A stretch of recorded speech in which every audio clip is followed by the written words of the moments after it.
Good evening, everybody. Thank you so much for this honor. This is terrific. Thanks to NASA and to Jamie. This is a real honor to be recognized. It is an enormous honor and a privilege for me to have spent a big portion of my career at the Justice Department and further the mission of justice. In my current role as United States Attorney for Maryland, I'm the Chief Law Enforcement Officer. So I work with FBI, DEA, ATF, Secret Service, and a lot of very, very brave law enforcement agents and police officers to make sure that the public is safe. So my current goals are to reduce violent crime. You might have heard that Baltimore is having some violent crime challenges recently, so I spent a lot of my time trying to figure out how we can, frankly, have fewer people die as a result of gunshot wounds in Baltimore City, but also throughout the entire state. Maryland is also facing a very more than its share of opioid overdose deaths in the country, and so I'm working very hard with my prosecutors and law enforcement agents and officers to make it so that fewer Marylanders are dying every year as a result of opioid overdose. We also work every day to ensure national security. I get regular briefings from the FBI as to the national security threats facing Maryland, and it honestly sometimes makes my hair curl a little bit, but we work every day to make sure that we keep our people safe from terrorism. We expose and prosecute public corruption. Maryland, unfortunately, is a state that has a history of state, local, public officials that unfortunately are corrupted, and they don't fulfill their duties of fulfilling honest services to their constituents. So we go after those public officials. We prosecute and deter financial fraud, which undermines confidence in the markets, which is critical to our financial system. And we also are taking the fight against cyber threats, which are growing more and more important. So that's just a small sampling of the types of things that I'm honored to handle every day on behalf of the people of Maryland. I'll tell you a little bit about my own personal story, and I'm sure it has echoes in a lot of the stories that all of you have in the rich tapestry of Asian Americans. So I was born here in the United States, New York City, but my mom did not like cold weather, so we quickly went to California. So I consider myself a native South Californian. But my parents, they immigrated here to the United States from Korea. And they grew up during the Korean War, and I can very safely say that my life would be very, very different were it not for the United States of America, and specifically the United States Army in Korea during the Korean War conflict. So my dad, he was a kid and he grew up in South Korea, not far from Seoul. But my mom, she and her family, they actually were from what's now known as North Korea. And during the conflict, my mom's mom, my maternal grandmother, she actually threw my mom on her back, and they left everything, all their property, which was pretty significant in North Korea, and they hightailed it on foot southward to escape the conflict in the north of Korea.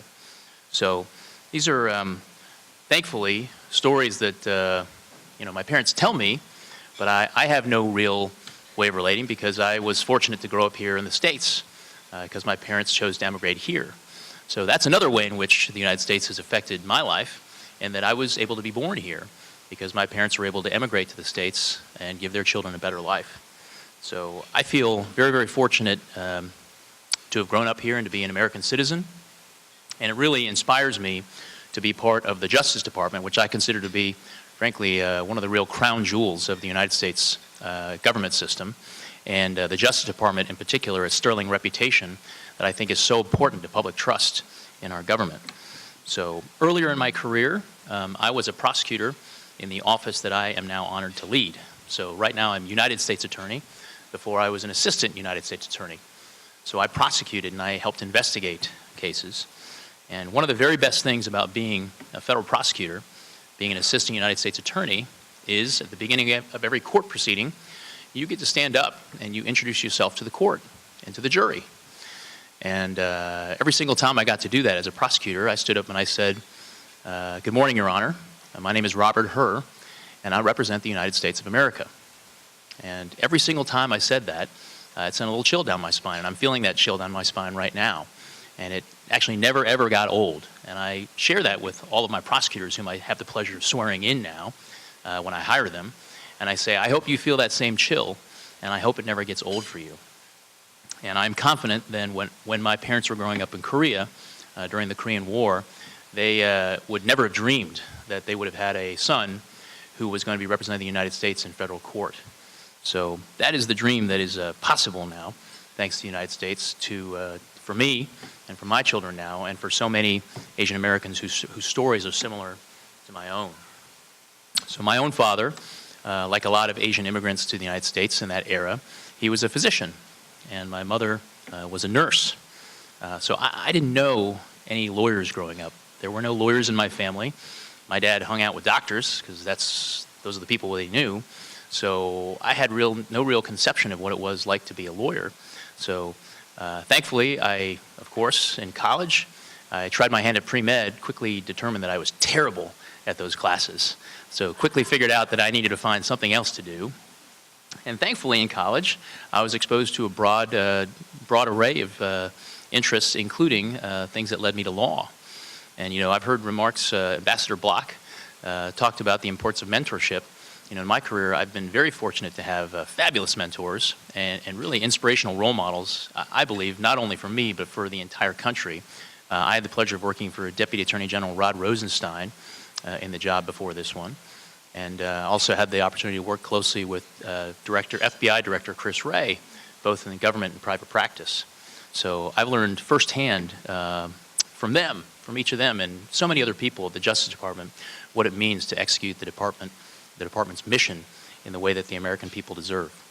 So, but that means that's just another illustration of the importance of mentorship, and I hope that as an Asian United States attorney, which is, I guess, still rather unusual, but it's not unprecedented, and right now, actually, in the Trump administration, there are 3 Asian United States attorneys.